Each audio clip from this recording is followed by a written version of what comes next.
काँग्रेसचे प्रदेशाध्यक्ष नाना पटोले यांचे सावकारी प्रताप उभ्या महाराष्ट्राने मीडियाच्या माध्यमातून बघितलेले आहेत.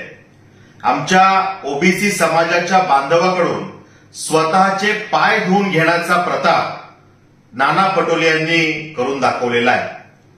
यातून काँग्रेसची जी सरंजामशाही असलेली मानसिकता, सावकारी मानसिकता, दुसऱ्याला गुलाम असल्यासारखं वागवण्याची मानसिकता ही पुन्हा एकदा समोर आलेली आहे.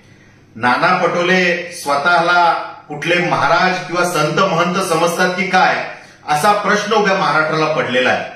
आणि जे राहुल गांधी गोरगरीब जनतेचे मसिहा असल्याचा आव आणतात, त्यासाठी पदयात्रा काढतात, ते राहुल गांधी आता मूग गिळून का गप्प बसले? ते त्यांच्या प्रदेशाध्यक्षाचा राजीनामा या विषयात घेणार का? गोरगरीब जनतेला असं गुलामगिरीसारखं वागवणं ही काँग्रेसची प्रथा उभ्या महाराष्ट्राला माहिती आहे. पुन्हा एकदा त्याचा प्रत्यय आलाय. मग आता राहुल गांधी नाना पटोलेंचा राजीनामा घेणार का हा प्रश्न जनता विचारते. ही काँग्रेसची सावकारी मानसिकता ठेचून काढण्यासाठी भारतीय जनता पार्टी रस्त्यावर उतरलेली आहे. भाजपचा युवा मोर्चा, महिला मोर्चा आज दिवसभर उग्र आंदोलन करतील, निदर्शनं करतील आणि काँग्रेसच्या प्रदेशाध्यक्षांचा राजीनामा मागतील. राजीनामा देईपर्यंत आमचं हे आंदोलन असंच सुरू राहील.